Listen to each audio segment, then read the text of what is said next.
अगर आपका NPS that is national pension system account already खुला हुआ है या फिर वो अकाउंट आप खोलने वाले हैं तो ये वीडियो आपके लिए है। फ्रोनेसिस इन्वेस्टर एकेडमी के इस ब्रांड न्यू वीडियो में आप सभी का बहुत बहुत स्वागत है। जब भी हम अपना एनपीएस अकाउंट खोलते हैं, वहाँ पे अपना कंट्रीब्यूशन स्टार्ट करते हैं तो वहाँ पे हमें दो चीज़ें डिसाइड करनी होती हैं। फर्स्ट है कौन सा पेंशन फंड मैनेजर सेलेक्ट करें, ऑप्शंस बहुत सारे हैं। सेकंड है कौन सा इन्वेस्टमेंट ऑप्शन सेलेक्ट करें, उसमें भी कौन सा एसेट क्लास में एक्सपोजर हम ज़्यादा रखें। इस वीडियो में आगे हम डिटेल में जानेंगे कि एनपीएस में कौन कौन से इन्वेस्टमेंट ऑप्शंस हमारे लिए अवेलेबल हैं और हमारे इन्वेस्टमेंट के लिए कौन सा इन्वेस्टमेंट ऑप्शन सबसे ज़्यादा सुटेबल होगा। और साथ ही हम जानेंगे कि यहाँ पे जो 10 पेंशन फंड मैनेजर्स हैं उनका पास्ट परफॉर्मेंस कैसा रहा है, उसके बेसिस पे हमें खुद के लिए एक अच्छा पेंशन फंड मैनेजर सेलेक्ट करने में काफ़ी हद तक मदद मिलेगी। एनपीएस अकाउंट 2 टाइप्स के होते हैं, tier 1 and tier 2। Tier 1 of course pension planning के लिए है। यहाँ पे आपको टैक्स बेनिफिट्स मिलता है, दैट इज टैक्स डिडक्शंस मिलता है 80C के अंतर्गत 1.5 लाख और साथ ही 80CCD के अंतर्गत 50,000 का। तो यहाँ पे ऑफ कोर्स ये पेंशन प्लान है तो यहाँ पे एग्जिट पे रिस्ट्रिक्शंस हैं, जब चाहे तब आप पैसा नहीं निकाल सकते हैं। लेकिन हाँ, जो टीयर 2 अकाउंट है वहाँ पे आप कभी भी अपना पैसा निकाल सकते हैं, लेकिन वहाँ पे टैक्स का किसी भी तरह का कोई बेनिफिट आपको नहीं मिलता है। साथ ही टीयर 2 का जो फंड्स है वो आप जब चाहें टीयर 1 में ट्रांसफ़र कर सकते हैं, लेकिन टीयर 1 का जो फंड्स है वो आप कभी भी टीयर 2 अकाउंट में ट्रांसफ़र नहीं कर सकते हैं। नाम जान लेते हैं कि एनपीएस के अंतर्गत हमारे पास इन्वेस्टमेंट करने के लिए कौन कौन से ऑप्शंस अवेलेबल हैं। तो यहाँ पे हमारे पास दो ऑप्शंस हैं, फर्स्ट है एक्टिव चॉइस और सेकंड है ऑटो चॉइस। तो सबसे पहले हम एक्टिव चॉइस के बारे में जान लेते हैं। तो यहाँ पे जैसा कि नाम से क्वाइट क्लियर है एक्टिव, तो यहाँ पे आप खुद से अपने पोर्टफोलियो में डिसाइड कर सकते हैं कि आप किस एसेट क्लास में कितना एक्सपोजर लेंगे। तो यहाँ पे आपके पास 4 ऑप्शंस अवेलेबल हैं जिसमें कि आप अपना मनी इन्वेस्ट कर सकते हैं। नंबर 1 ऑप्शन है इक्विटी। यहाँ पे ऑफकोर्स आपका पैसा इक्विटी मार्केट में इन्वेस्ट होगा, तो ये बहुत ज़्यादा रिस्की है।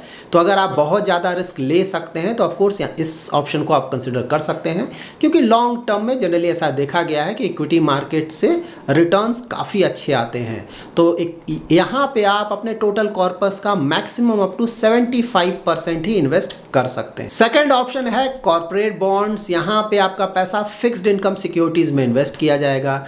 यहाँ पे रिस्क तो काफ़ी कम होगा, लेकिन साथ ही रिटर्न्स भी कम आएंगे। नंबर 3 ऑप्शन है गवर्नमेंट ऑफ इंडिया सिक्योरिटीज़। यहाँ पे वैसे बॉन्ड्स में इन्वेस्ट किया जाएगा जो कि आरबीआई द्वारा इशू किया जाएगा on behalf of government of India. तो ये गवर्नमेंट ऑफ इंडिया के सिक्योरिटीज़ हैं, तो यहाँ पे क्रेडिट रिस्क तो ऑलमोस्ट ज़ीरो होगा, लेकिन हाँ रिटर्न्स भी ऑफकोर्स थोड़ा कम आएगा। नंबर 4 ऑप्शन है ऑल्टरनेट एसेट। यहाँ पे आपका पैसा इंफ्रास्ट्रक्चर और रियल एस्टेट फंड्स में इन्वेस्ट किया जाएगा। तो ये भी ऑप्शन बहुत ज़्यादा रिस्की है, इसीलिए अपने टोटल कॉर्पस का मैक्सिमम अप टू 5% तक ही यहाँ पे आप एलोकेट कर सकते हैं। तो यहाँ पे जो भी 4 ऑप्शंस के बारे में हमने जाना है, जब भी हम अपना इन्वेस्टमेंट करेंगे तो अपना 100% पैसा इन्हीं 4 ऑप्शंस में हमें स्प्रेड आउट करना होगा। एक्टिव इन्वेस्टमेंट चॉइस में भी जब आप 75% का एक्सपोजर लेते हैं इक्विटी में, तो वो एक्सपोजर भी एज के साथ साथ कम होने लगेगा। लाइक अप टू 50 ईयर्स तो ऑफकोर्स आप 75% मैक्सिमम एक्सपोजर ले सकते हैं इक्विटी में, लेकिन उसके बाद एज के साथ साथ ये एक्सपोजर घटने लगेगा। लाइक जब आप 51 ईयर्स के हो जाएंगे तो इक्विटी एक्सपोजर आपका 72.5% मैक्सिमम आप ले सकते हैं। उसी तरह से जब आपका एज 60 ईयर्स या उससे ज़्यादा हो जाएगा तो मैक्सिमम इक्विटी एक्सपोजर आप 50% का ही ले सकते हैं। एक्टिव चॉइस के बाद जो सेकंड ऑप्शन आता है वो है ऑटो चॉइस। यहाँ पे आपको खुद से अपने इन्वेस्टमेंट्स को मैनेज करने की ज़रूरत नहीं है। लाइक आपको ये डिसाइड करने की ज़रूरत नहीं है कि आप इक्विटी में डालेंगे पैसा या कॉर्पोरेट बॉन्ड में या फिर गवर्नमेंट सिक्योरिटीज़ में। यहाँ ऑटो चॉइस में ऑटोमेटिकली आपका जो भी इन्वेस्टमेंट है वो होता रहेगा। तो यहाँ पे जब आपका एज कम होगा तो ऑफकोर्स वहाँ पे ज़्यादा एक्सपोजर रहेगा इक्विटी में, और जैसे जैसे आपका एज बढ़ने लगेगा वैसे वैसे इक्विटी में एक्सपोजर कम होते जाएगा और कॉर्पोरेट बॉन्ड और गवर्नमेंट सिक्योरिटीज़ में आपका एक्सपोजर बढ़ने लगेगा। ऑटो चॉइस में भी आपके रिस्क प्रोफाइल के अनुसार आपके पास 3 ऑप्शंस अवेलेबल हैं। अगर आप एग्रेसिव इन्वेस्टर हैं तो आपके लिए LC75 अच्छा ऑप्शन होगा। LC75 का मतलब हुआ life cycle 75%, that is initially वहाँ पे जब आपका एज कम होगा तो 75% इन्वेस्टमेंट इक्विटी में होगा और बाकी कॉर्पोरेट बॉन्ड और गवर्नमेंट सिक्योरिटीज़ में होगा। और यहाँ पे सेकंड ऑप्शन है LC50। तो अगर आप मॉडरेट रिस्क प्रोफाइल के इन्वेस्टर हैं तो आप LC50 सेलेक्ट कर सकते हैं। यहाँ पे LC50 का मतलब हुआ life stage 50 means maximum 50% allocation ही यहाँ पे इक्विटी में होगा, उससे ज़्यादा नहीं होगा। और अगर आप कंजर्वेटिव इन्वेस्टर हैं, ज़्यादा रिस्क नहीं ले सकते हैं, तो वहाँ पे आप LC25 सेलेक्ट कर सकते हैं, that is life cycle 25%, that is जो इक्विटी एक्सपोजर होगा वो मैक्सिमम 25% ही होगा, उससे ज़्यादा इक्विटी एक्सपोजर नहीं होगा। और बाकी जो 75% का एलोकेशन है वो गवर्नमेंट सिक्योरिटीज़ या फिर कॉर्पोरेट बॉन्ड्स में इन्वेस्ट होगा। ऑटो चॉइस में भी जैसा कि मैंने ऑलरेडी आपको बताया था, एज के साथ साथ इक्विटी एक्सपोजर कम होने लगेगा। तो सपोज आपने LC75 सेलेक्ट किया, that is life cycle 75% in equity, तो वहाँ पे अप टू 35 ईयर्स तक आपका 75% इक्विटी में रहेगा, कॉर्पोरेट बॉन्ड्स में रहेगा 10% का, और asset class G that is government securities में रहेगा 15% का। 36 ईयर्स के जब आप हो जाएंगे तो वहाँ पे इक्विटी का एक्सपोजर 71% आ जाएगा, कम हो जाएगा।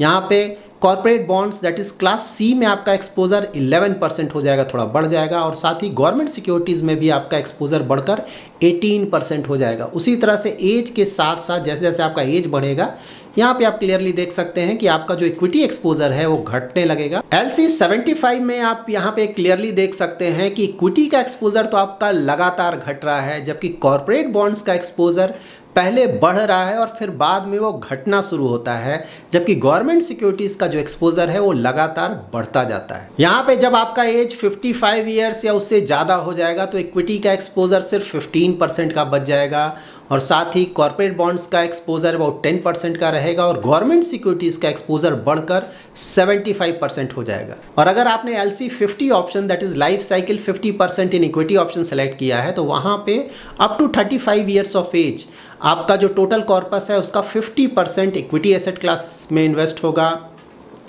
30% class C that is corporate bond में इन्वेस्ट होगा, और 20% class G that is government securities में इन्वेस्ट होगा। LC50 में इक्विटी और कॉर्पोरेट बॉन्ड्स में जो आपका एक्सपोजर है वो लगातार घटता जाएगा एज के साथ, जबकि गवर्नमेंट सिक्योरिटीज़ में एक्सपोजर यहाँ भी लगातार बढ़ता जाएगा। और जब आप 55 ईयर्स उससे ज़्यादा हो जाएंगे तो उस समय इक्विटी एसेट क्लास में आपका एक्सपोजर सिर्फ 10% का रहेगा, कॉर्पोरेट बॉन्ड्स में भी एक्सपोजर आपका 10% का रहेगा, और गवर्नमेंट सिक्योरिटीज़ में एक्सपोजर आपका बढ़कर 80% हो जाएगा। LC25 that is life cycle maximum allocation in equity up to 25% में भी जब आप 35 ईयर्स तक के रहेंगे तब आपका इक्विटी एलोकेशन 25% का रहेगा, कॉर्पोरेट बॉन्ड्स में 43% का एलोकेशन रहेगा, और गवर्नमेंट सिक्योरिटीज़ में 30% का एलोकेशन रहेगा। यहाँ पर भी एज के साथ साथ इक्विटी एलोकेशन और कॉर्पोरेट बॉन्ड्स में एलोकेशन लगातार घटता जाएगा, और साथ ही आपका जो गवर्नमेंट सिक्योरिटीज़ है उसमें एलोकेशन बढ़ता जाएगा। तो यहाँ पे जब आप 55 ईयर्स या उससे ज़्यादा के हो जाएंगे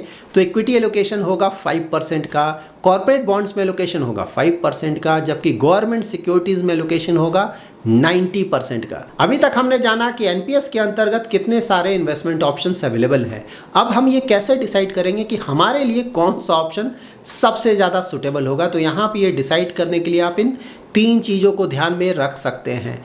फर्स्ट है मार्केट नॉलेज। अगर आपको मार्केट्स का बिल्कुल भी आइडिया नहीं है, दैट इज़ इन्वेस्टमेंट प्रोडक्ट्स का बिल्कुल भी आइडिया नहीं है, तब तो ऑटो चॉइस आपके लिए ज़्यादा अच्छा होगा। और अगर आपको आइडिया है, इन दैट केस अगर आप चाहें तो एक्टिव चॉइस के अंतर्गत अपने इन्वेस्टमेंट में अपने एसेट क्लासेस को सेलेक्ट कर सकते हैं, दैट इज़ इक्विटी या फिर कॉर्पोरेट बॉन्ड या गवर्नमेंट सिक्योरिटीज़ में आपको कितना एलोकेशन लेना है। सेकंड होगा इन्वेस्टमेंट होराइजन। अगर investment horizon very long term का है तब तो ऑफ कोर्स, और अगर आपको मार्केट्स का आइडिया है तो ऑफ कोर्स आपके लिए इक्विटी में ज़्यादा एलोकेशन देने का ज़्यादा मतलब बनता है, क्योंकि लॉन्ग टर्म में वहाँ से ज़्यादा रिटर्न्स आते हैं। और थर्ड होगा आपका रिस्क प्रोफाइल, जो कि सबसे ज़्यादा ज़रूरी है। अगर रिस्क प्रोफाइल का मतलब हुआ कि आप कितना ज़्यादा रिस्क ले सकते हैं, तो अगर आप ज़्यादा रिस्क नहीं ले सकते हैं तब तो इक्विटी में ज़्यादा एलोकेशन लेने का कोई मतलब नहीं बनता है, क्योंकि equity as a asset class returns तो लॉन्ग टर्म में ज़्यादा देते हैं, लेकिन वो बहुत ज़्यादा रिस्की होते हैं। बीच बीच में कई बार आपके रिटर्न्स या तो काफ़ी कम हो जाएंगे या फिर कई बार ऐसा हो सकता है कि प्रिंसिपल अमाउंट भी कम हो जाए। तो यहाँ पे अपना रिस्क प्रोफाइल ज़रूर डिसाइड करें। अगर आप बहुत ज़्यादा रिस्क ले सकते हैं, इन्वेस्टमेंट होराइजन लॉन्ग टर्म का है, तभी आपको इक्विटी में अपना एलोकेशन रखना चाहिए। एनपीएस में फिलहाल हमारे पास 10 पेंशन फंड मैनेजर्स का ऑप्शन अवेलेबल है, तो हम इसमें से किसी भी एक फंड मैनेजर को सेलेक्ट कर सकते हैं, दैट इज़ उस फंड मैनेजर के फंड को सेलेक्ट कर सकते हैं। यहाँ पर आप ध्यान में रखें कि टीयर 1 के अंतर्गत आप एक ही फंड मैनेजर सेलेक्ट कर सकते हैं और टीयर 2 के अंतर्गत भी एक ही फंड मैनेजर सेलेक्ट कर सकते हैं। टीयर 1 और टीयर 2 में अलग अलग फंड मैनेजर को सेलेक्ट किया जा सकता है। एक साल में, दैट इज़ 1 ईयर में, आप कभी भी एक बार अपने फंड मैनेजर को चेंज कर सकते हैं। लाइक अगर आपको लगता है कि आपके फंड मैनेजर के जो फंड्स हैं उनका परफॉर्मेंस अच्छा नहीं है, तो साल में आप एक बार उन्हें अपने फंड मैनेजर को चेंज कर सकते हैं। तो फिलहाल जो 10 फंड मैनेजर्स हैं वो हैं SBI, LIC, UTI, HDFC, ICICI, Kotak Mahindra, Aditya Birla, Tata, max और एक्सिस के फंड मैनेजर्स। नाउ हम in all 10 pension fund managers के फंड्स का पास्ट परफॉर्मेंस चेक करेंगे। उसके आधार पे हमें खुद के लिए एक अच्छा पेंशन फंड मैनेजर सेलेक्ट करने में काफ़ी सहूलियत होगी। यहाँ पर आप in all pension fund managers के इक्विटी एसेट क्लास का पास्ट परफॉर्मेंस चेक कर सकते हैं। यहाँ पर आप इन पेंशन फंड मैनेजर्स का inception date, AUM that is asset under management, subscribers, NAV, return across 1 year, 3 year, 5 year, 7 year, 10 year और सिंस इंसेप्शन चेक कर सकते हैं।